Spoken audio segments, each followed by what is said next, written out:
Money, money, money, money. Money. Money, money, money, money.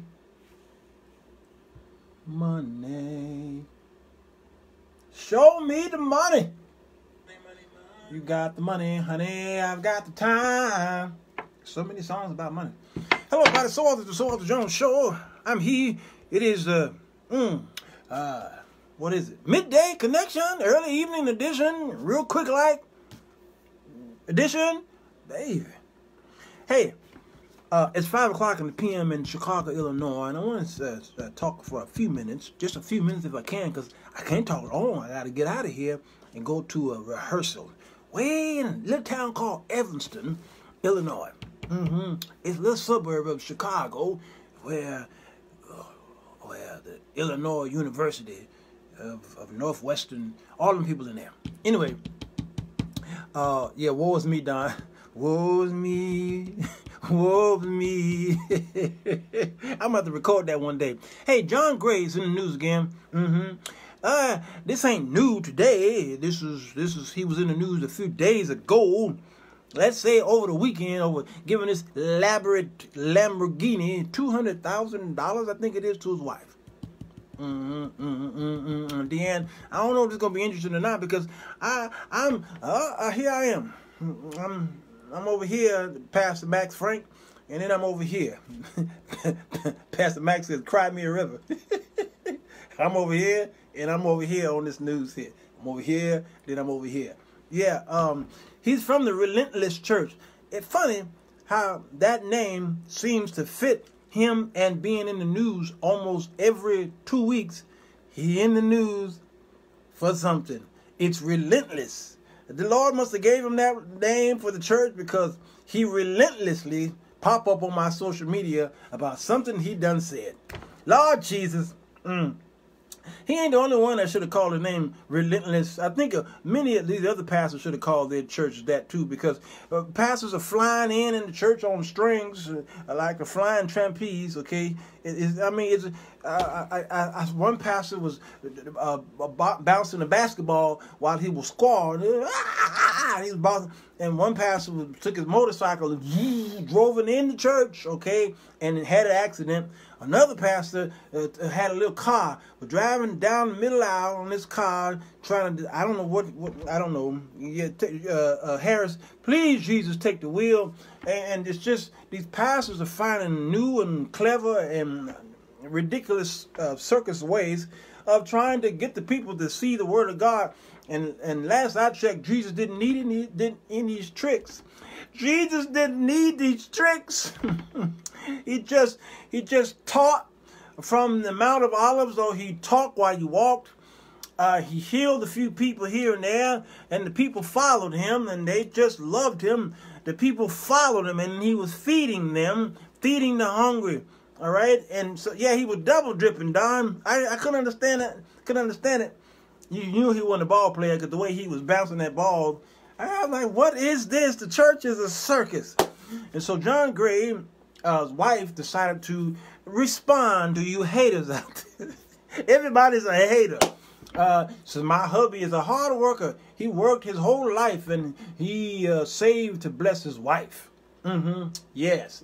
Author, 2X, silent endorsements, 6 TV shows, movie producer, songwriter. She says he does tours, giveaway, full houses of furniture, coats off his back, checks before pastoring, and tithes that in its entirety between 2 churches and those he feels led to any given moment.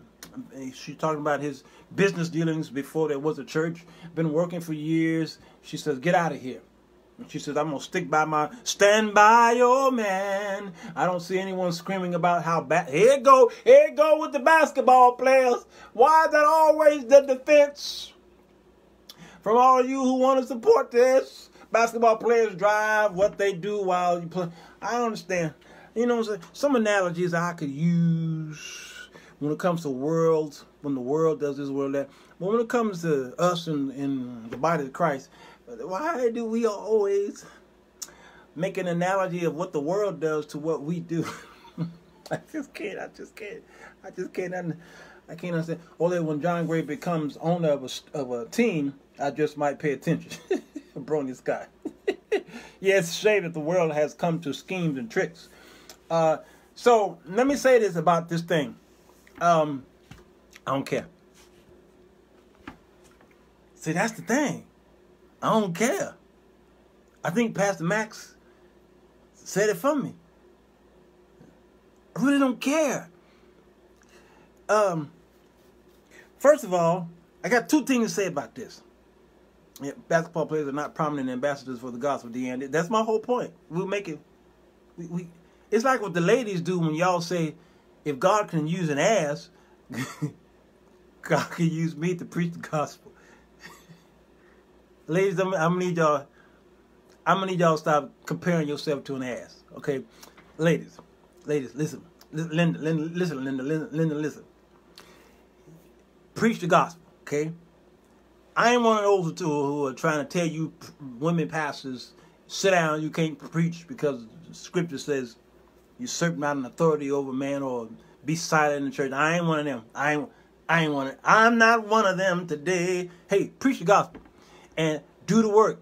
If that's what you're gonna call yourself, do the work. Don't spend a whole lot of time defending your position.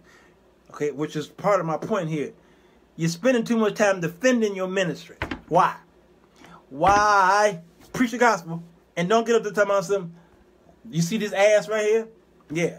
Well, God used the ass, so he can use this. You see what I'm saying? Do you see how it makes us men laugh at you? They're all going to laugh at you. Please, baby, just preach the gospel and don't bring in the ass. Leave the ass out there. Leave the ass out there and don't compare the two of you because you look like a neither do I. I just don't feel why they have the need to explain. Yeah, something they want and pay. Cynthia, I'm with you. Why are you giving the people this taste of what they want? Why? Sheddeth, thou uppeth. I think y'all need a new anointing. I'm going to ask God to help y'all with the anointing of shutteth, thou uppeth. King James. Shutteth, thou uppeth. You need the anointing of the closed mouth ministry. Why? Do you not know rich people don't talk about their money? Because the ass stinks, Pastor Max Frank.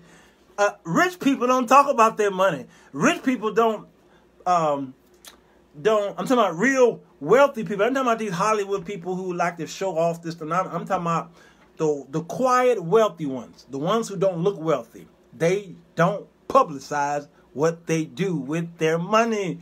Oh my God. Only poor black people and rich black people do that. Did you hear what I said? I'm going to get in trouble for that. I'm going to get in trouble. Walter, it just astounds me that the people are so quick to bash pastors when they take care of their families. Now I'm not for the theatrics when it comes to preaching and teaching the word of God. The same people that complain about what a pastor do but won't step foot in a church, let alone pay tithes or volunteer their time. I hear you, Tara. See, that's why I'm going here. Not with the tithe thing, but I'm going here. Will you be my pastor? Joshua Reach. Yes. Just shutteth, thou uppeth. Last week he was praised for being the model church by giving James. He was at the church with all those baskets of monies and telling people, "Come on down here and grab and take what you want. Take what you want. It's yours. If you need it, take more." I was like, Johnny Gray, I love you. Oh, I love you. Everybody stand, please stand. Oh my God. And then just a day or two later, he's like he dug into the baskets and he pulled out $200,000 for the Lamborghini. Okay, I know he didn't do that. Don't Tara, don't get on me about that. Okay, I know he didn't do that. But really, I keep telling y'all to turn the cameras off at your church. The world don't understand how you worship. They don't understand your system of Pentecostalism. They don't understand it. So turn the freaking cameras off. And turn off your Instagram when you're doing stuff like this. Tell the people, hey. Let me tell you something that my pastor did, my pastor's wife did. We celebrated her 84th birthday, 80th birthday. I'm sorry. Oh, I made her older. Okay? Last year. And they decorated we have a gym at our church. They decorated the gym and put in these beautiful king and queen chairs and decorated like a palace. It was beautiful. And so they said, sit down, mother, sit down, bishop. And so they sat down and mother got up out the chair. She said, wait. She says, do not take pictures of us sitting in this chair and posting it on Facebook. And I got it. She says, don't do it. Don't post this on Facebook. You know why she said that?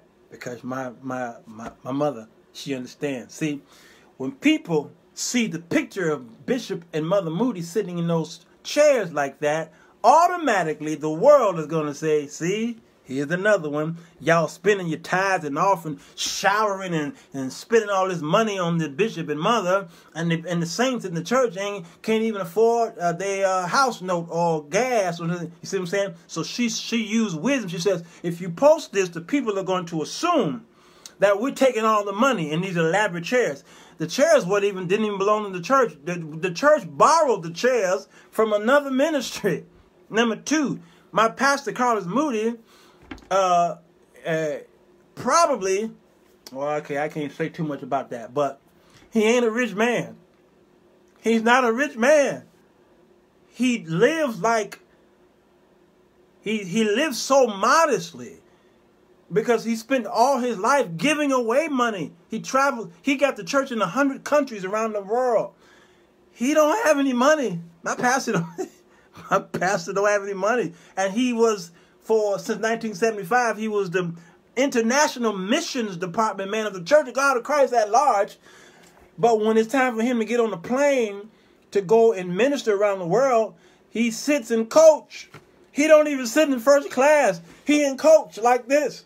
He's the international presiding bishop of the missions department, and he in coach next to two fat people, you know, on his way to Africa. All right? The church won't even give him a first class ticket. That's him. He lives a modest life. And because of that, his wife understood she did not want him to be depicted in this life as sitting in these big chairs in the world. Before you know it, the world picked this up and said, look, see, here's another Kojic pimp right here.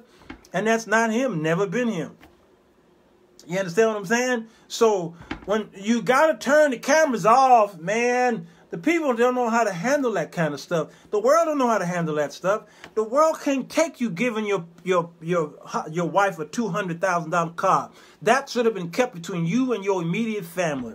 Your church is too big for you to tell the people not to publicize this. Somebody gonna publicize it. So don't do it in front of the church. You should have a private little party with you, your children, and that's it. All right. And don't post none of that stuff. Enjoy your Lamborghini. Nobody would have been the wiser. They'd have found out later on what have you. But just don't do it. We can't handle it. The world can't handle it.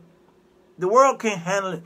Always use humility. When I lived in South Dakota, the white people who work around me dressed like I did.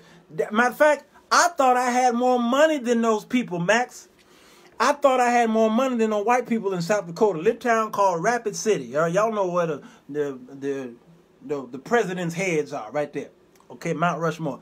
I'm downtown with my 2- and 3-piece suit on. I'm sharp as a casket sharp, and I'm walking by these white dudes, and they got faded jeans on and gym shoes and white T-shirts and you know and bikers jackets and what have you. And they going in and out of stores. I said, look at these poor white folks, poor white folks.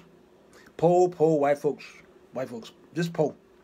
I was making collectively. I might have been making about $30,000 altogether from all of the things that I did in that town. I was making about $30,000 a year. Oh man, I was doing all right for a black boy in that town. I was doing fine. And these little white men and their wives is getting on these little bikes, okay, and going to ask, oh, it's poor white folks. Well, these poor white folks invited me to a funeral at the Catholic church. They said, can you play the piano? I said, okay. I'll play. How much? Well, let me see. Y'all so poor. Give me $100.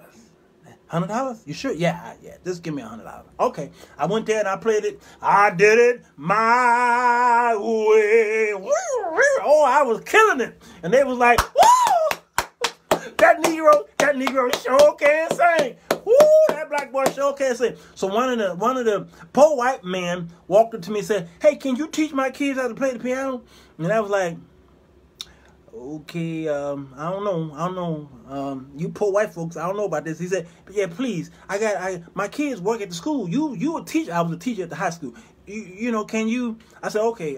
How many kids you got? He said, I got 7 of them. 7? Okay.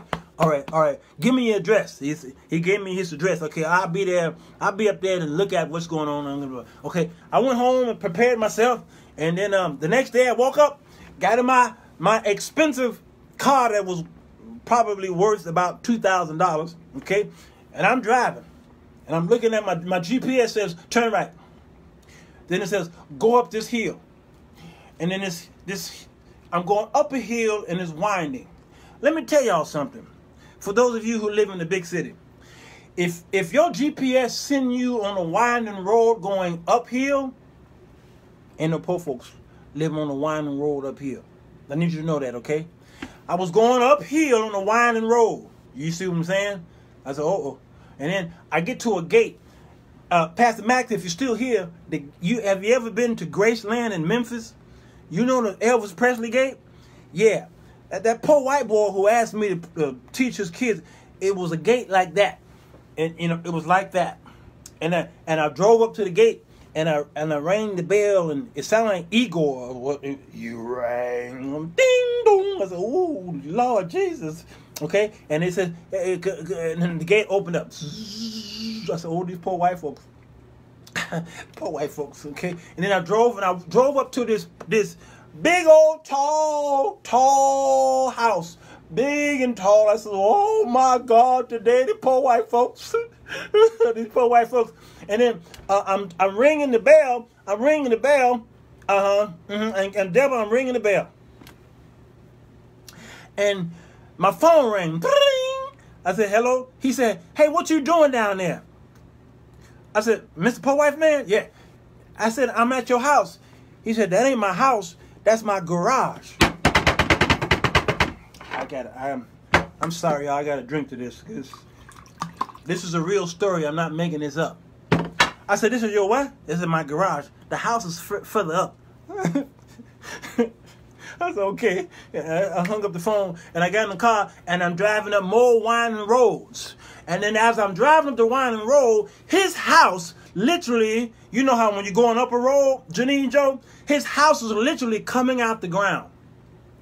As I'm driving, the house is coming up out the ground, Deborah. I said, poor white folks. And I pull up to the driveway. There's about 6 cars in the driveway. You see what I'm saying? And then he called. He said, "That's you pulling up in that cute car, yo." Yes, sir, poor white man. I said, "What's that? What was that building down there at the bottom of the hill?"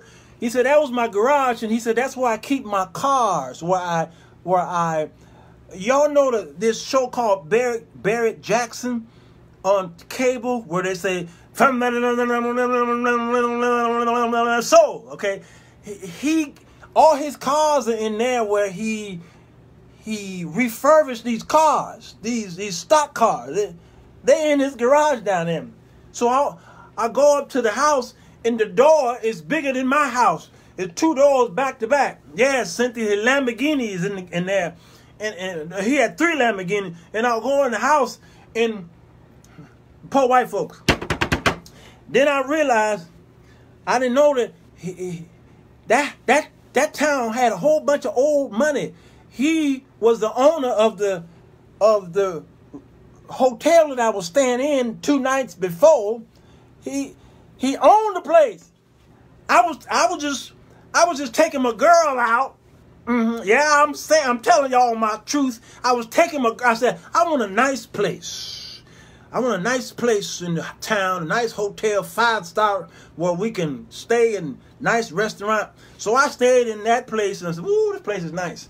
Now realizing that the funeral that I was playing at, that poor white boy that walked up to me, that asked me to teach his 7 kids, he owned the hotel where I stayed a few nights before. Then I realized, and then they invited me to a party, a house party, and all them same poor folk that came out the store with the biker jacket on and getting on their little bicycle, they all was at that party. And there was millions of dollars in that house. Then it dawned on me. Wealthy people don't tell you how wealthy they are. They don't show you how wealthy they are. They buy expensive stuff for their family members, and they don't tell the public. They don't do it. They don't. This rich man who invited me to the house, who owned all those hotels, his kids work in the hotel. Yes, they do. They work at the front desk. Sometimes you see them sweeping up. You know why? Because they do not want to raise their kids up and to be invalids. Is that the word? Where they born with a silver spoon, and they don't want their kids to think that they could just get whatever they want to without working for it. So what they do, as when the kids get a certain age, they make the kids work in the business. They teach the kids the business. They teach them to clean the toilets. Because one day the kid's going to own the place, so they'll know how to operate the place and then keep the place going for generation to generation. Because wealthy people, they're different than rich people, than poor people. See, rich people and poor people think the same way, but wealthy people think another way. You see, because poor people, they operate check to check. You see what I'm saying? Y'all's check getting ready to come, but that check is already spent. The average person who's watching the show right now can't wait till that check from the 15th and the 3rd to come, because it's already spent. So you live check to check. Rich people live fiscal year to fiscal year. You understand what I'm saying? All right. But wealthy people live generation to generation. You get what I'm saying? So when they get married, she gets pregnant. Then what do? They're thinking about 18 years from now. You see what I'm saying? So they get a 529 plan. They don't advertise it. They just call their banker up and say, hey, Mr. Banker, we pregnant. Y'all is? Mm-hmm. We need a 529 plan. So because 18 years from now, this kid got to get to college. And we want to make sure that the college is taken care of. Why? Because they think generation to generation. Not us. So when you advertise a $200,000 expensive car, you might be rich, but you're thinking like a poor person. You see how what's that video somebody sent me where all these black people was trampling over each other because Michael Jordan just released some more shoes. And all these black people were in there. How much are Michael Jordan shoes? Somebody tell me. How much are Michael Jordan new shoes right now? I'm going to drink. Tara, how much are Michael Jordan new shoes? Anybody know? Because a whole bunch of people lined up at 3 and 4 in the morning waiting for the shoe store to be open, and they trample over each other. People were getting hurt, going to the hospital just to be the first ones to get a pair of Michael Jordan shoes. And I can guarantee you, in that video, not one of them had a retirement plan. Not one of them had a savings plan. Not a one of them invests. Not a one of them. Not a one of them. Carmen says $200. Joshua said $200. They spent $200. Do you not know that I could take $200 right now and double it? And within just a couple weeks, I can take $200. Me, Sirwalterj Jones, can take $200 right now and double it. Yes, I can. I've done it too many times. Instead of putting it on some shoes so that I can go out in the street and brag on, look what I got, y'all, with the hopes that somebody don't rob me of my shoes, okay? And then you're going to wind up at the store again when he releases his newer shoes, $200. Do you not understand how much $200 is to a poor man? There's some people out there who don't know when they're going to eat again. I can, on this whiteboard right now, show you how to double $200. Trying to tell you. Y'all don't believe me? I'm going to do that show. I've done too many of them. But these people were killing each other because why? African Americans, you're getting on my nerves. You are the greatest consumers, but you're horrible at producing. You produce nothing. Nothing. You can't even think of black inventors today. You used to be able to, back in the 20s and 30s and 40s and 50s and 60s and 70s, they was teaching us about black inventors and we knew who they were. Now, can you think of any black inventors? You really can't think of any producers, all right? You got to go on Google to find out who they are. Why? Because they're not a name brand anymore, meaning a household name. They're not a household name like they used to be when I was coming up, not anymore. All we hear now about maybe some of these people, these ball players, okay? These artists, these actors and what have you, we hear about them, okay? We hear about Beyonce's and her husband, we hear about them. But do we hear about anybody other than them who are not entertainers, those who are the quiet sector, all right? They quiet. But if you Google them, just Google them and you see the quiet ones, you're like, I never heard of him. How is it possible that he's a multimillionaire? He's a billionaire. He's a billionaire. Who is he? You don't know who he is. You know why you don't know who he is? Because they don't talk about their money. And they building generational wealth. You don't hear about it. You don't hear about it. Why? But they are never the first ones. Anyone in line is too. What are you saying, Smith? I know people spend $800 on red bottoms thinking they're a new fad, but been out years ago. Harris, ooh, stop keeping up with the Joneses. Hey, my name Jones. Hey, Harris. And worry about leaving your legacy. Come on, Harris. You better preach this. I just found out what red bottoms were. You see what I'm saying? And I was so mad thinking of money wasted. They wealth people act like they have had wealth before, whereas we don't know how to act when we get our tax refund. And we need to learn how to act like we have been wealthy before. Amen, Janine Jones, I like that. Okay, I just don't understand this, man. I do understand it. Y'all watching the wrong programs. And that's all I was saying. We're not hating on John Gray. Say he shouldn't have bought his wife the car. You have to be wise. That's it.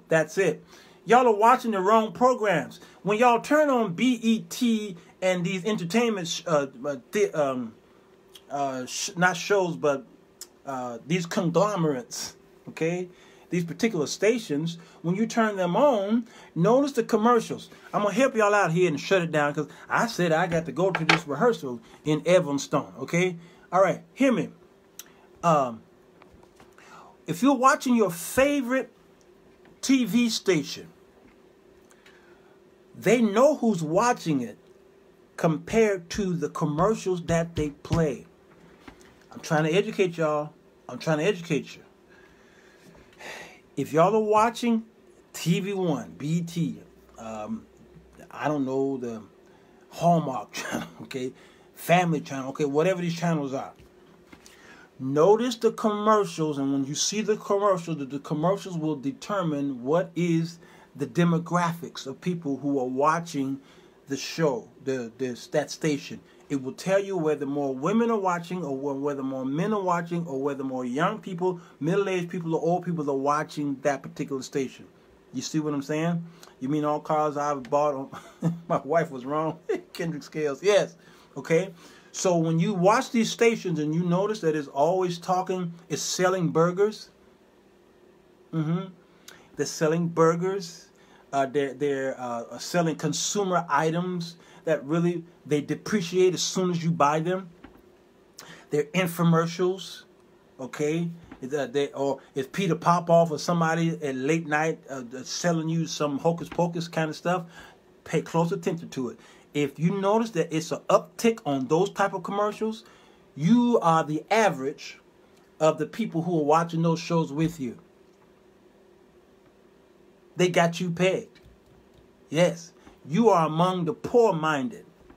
When you watch those particular networks and they only throw out those kind of commercials where you always spending money on stuff that just depreciate,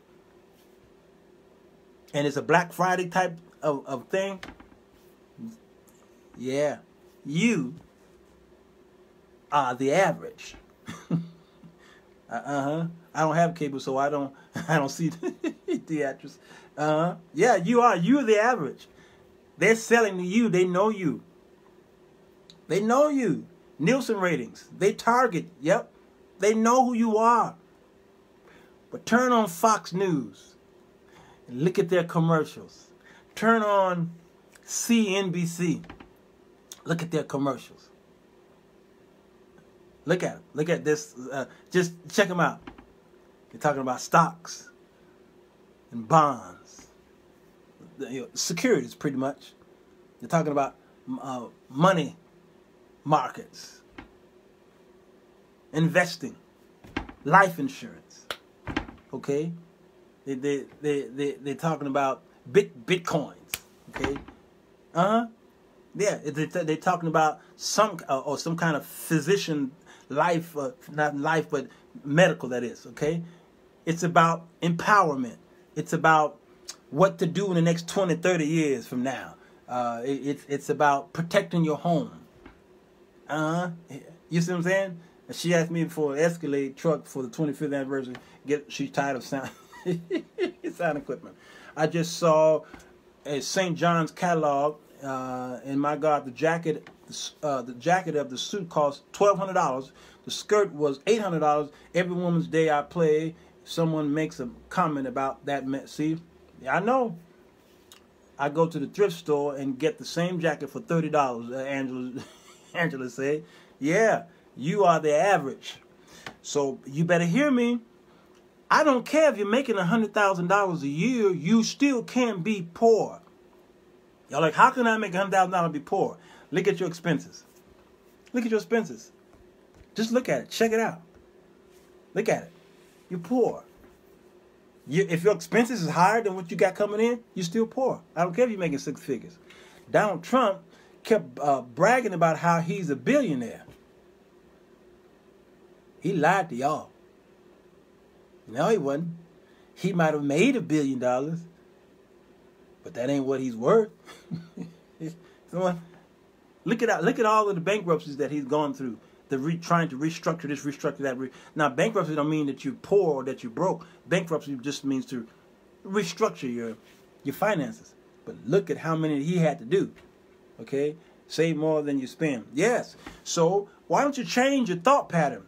Number one, turn the camera off. Everybody ain't got to know how much money you got. We do that. We tell people, we brag on, somebody says, "Oh, that's a nice jacket." I paid this is a $200 jacket. Why we got to know how much money it costs you? Because wealthy people don't do that.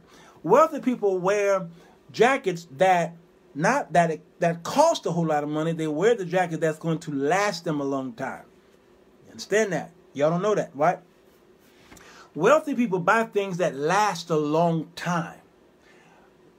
We, poor people and rich people, buy things that cost a whole lot of money so that we can brag on it, even though it may not last long. That's why when you see when you see wealthy people, their clothes look boring. It's just typical boring blue or black, or some kind of common, mediocre, middle of the road outfit. It's a business attire. That's it. Nothing flashy. It's just good on the eyes. That's it. And they got a closet full of them, and they bought a few suits that look alike. Why? Because they wanted to last a long time. Not us. Look at this. Let's see. Can I do it? See these men right here? See these? Yeah, those are wealthy men. Yeah, those. You see how they were dressed? Those are wealthy. Those are wealthy men. Look. You see that suit right there? You see those suits? Yeah, y'all see that? They're not flashy. It's something that they just wear every day. They wealthy. Okay, I just so happened Donald Trump was in there. I'm sorry. They're wealthy, but they're just typical suits, which gonna last a long time. Yes, we do that. Poor people mentality. What are you saying here? I'll look over here, Mac. All your money on your back, showing off to other poor people. Yes. Who was that? Let me shut this down. I gotta go, y'all. Who was that? Who was that? The Microsoft man gave not all his money. He gave millions of dollars to the old man. He just gave it to him because he knew that. What is the old man? What is his name? The Microsoft man, Bill Gates, gave a few billion dollars to the old man, the old billionaire. What's his name that he gave the money to? And he says, buying a new car is a waste of money. It makes no business sense to buy a new car. Now he's billions and billions and billions. Yet Gates gave his money to the other billionaire, the old man that we all look up to, the old billionaire. What's his name? Buffett, thank you. His name is Warren Buffett, right? Yeah. Warren Buffett said, I'm still driving the same car I've been driving for years. It was just a mediocre car. I think that car might cost him 40, 50 grand. He's a multi-billionaire. He says, buying a new car makes no sense. I'm watching this show, Max, and I'm like, huh? You can buy hundreds of cars with the money you make. The more he talks, he says, buying a new car makes no investment sense. Why would I buy an asset that will depreciate astronomically as soon as I drive it off the lot? He says, who in business, who's got business sense, will buy an asset that you know is getting ready to depreciate? Who invests in the stock market on an item, a stock or a bond or commodity that you know is getting ready to dive? Who does that? Not smart investors do. So he says to buy a new car, pay cash for it. I'm giving this man $50,000, and then he's going to give me back a $25,000 item that will never ever appreciate. I'm watching this and I'm like, huh, this man's making a whole lot of sense. But here's the thing. When you've never had that kind of money, when you've never started a business, if you're not an entrepreneur, that makes no sense to you because you're in a lower tax bracket. You're in another income bracket. So your money actually, I believe, determines your mentality. I believe your money determines your mentality, and your mentality determines your money.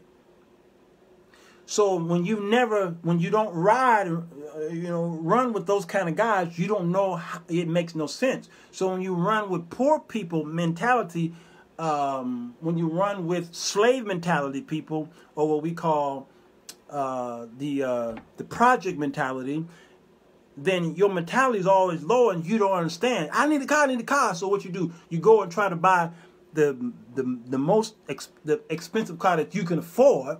So you go and buy a $45,000 car. You try to scrape up $1,000 for a down payment, or you go down there with no money down, and then you don't realize that you are a subprime customer, and your points are, you're paying 27% interest on this new car. Everybody love your new car, but you're paying 27% interest, and your car note is $650 a month. Okay, you see what I'm saying? Well, a guy like Warren Buffett will cuss you out. Because you got a poor man's mentality. Rich people got enough money to pay for the car, but it makes no business sense to buy an asset that will depreciate that fast, and it will never appreciate. So they put their monies in real estate instead, or in bonds and stocks or life insurance, things like that, where they know over time it will appreciate. That's why we're so unhealthy, because right away we go for something that's quick. That's why we go to the drive-in. We need something real fast. A McDonald's get rich quick thing. We need something to happen over time. You understand? I got a book to be released in February. I started promoting the book before I wrote one piece of word. I started writing. I thought about the book in the summertime this year and started promoting the book. And people started supporting the book financially, and I hadn't wrote not one word. Why? Because I'm thinking like a wealthy man. Over time, when the book drops in February, then things will line up. But I've already invested in that time. So by the time February gets here, I've been promoting the book every month. When February gets here, the sales are going to go whoop. I could be a #1 seller on Amazon. Whoop. Bestseller. Whoop. Why? Because I started last year before I wrote one word. That's not how y'all think. Many of you think like the movie, if you build it, they'll come. No, sirree. And that's why the churches are failing, because y'all building $1 million church and saying, all right, we built this $1 million edifice, $10,000, 10,000 seats. Now the people are going to see this big building and they're going to run up in here. And then you're in foreclosure because the people ain't running in there. They're because you built it. No. You sell it before you build it. And this is the way the wealthy people operate. This is the way they think. And you've got to start thinking like a wealthy man. It makes no sense to buy something that will depreciate. Makes no sense to spend all your hard-earned money on Christmas presents and maxing out your credit cards. The bill is coming in January and February because you want to make your family members happy. The bill is coming. And now it's going to say pay $25 a month on this $3,000 credit card bill. $25 a month, and that's what you're going to start doing, $25 a month for years. And you're going to wind up paying triple on a $3,000 bill. Why? Because you think like a poor person. And it doesn't matter how much money you make. You still think like a poor person. So, John Gray, congratulations. You got enough money to do what you want to do. That's your money. I don't care what you do with his money. I don't care. Just keep giving to the poor like you did the other day. Give to the poor, give to the poor. But don't do this. Don't tell us what you did for your wife. Don't do it. Just you do that in secret. So y'all, you keep bragging about what you do, what you're doing, and this gonna come back and bite you. I'm trying to tell you, it's gonna come back and bite you. Look at this. Let me see. Can I get it? Can I get it? Look at this. All right, missed it. An armored truck lost its money, and people out there scrambling, almost getting ready to get run over, chasing after the money. It's on the news right now, NBC. You see what I'm saying? Mentality. You see, they getting ready to get run over because they're chasing after the money that fell out of the armored truck. Cameras are everywhere, and your license plates are, So the cameras are. The FBI is coming to your house. You see how much greed is in America? Oh, no, I'm going to run over that money. I don't want no part of that money. It ain't that important that I chased after that money that fell off a truck. That ain't my money. But that's America, boy. Y'all are just so greedy. The traffic heavy out here. Evanston is not around the corner. Oh, sorry, Cynthia. Let me get out of here. She's right. Got to go. It's 5:46, and I gotta get out of here. Thank you, Cynthia. You're right. I need somebody. Hey, I'll be there in a minute. Thank you. Give me a parking space, please. Thanks. Love y'all. Hit the share button. The love of money is the root of all evil. I think you got the last say. Hit the share button. If you're on YouTube, go ahead and hit the bell. Bing! Subscribe. And share this with John Gray, because he already saw it. He ain't gonna like it. I love you, John Gray, Pastor. I think you're a good man. You're doing a good work. Keep that up. But shh. Turn your camera off. Bye now. Bye-bye.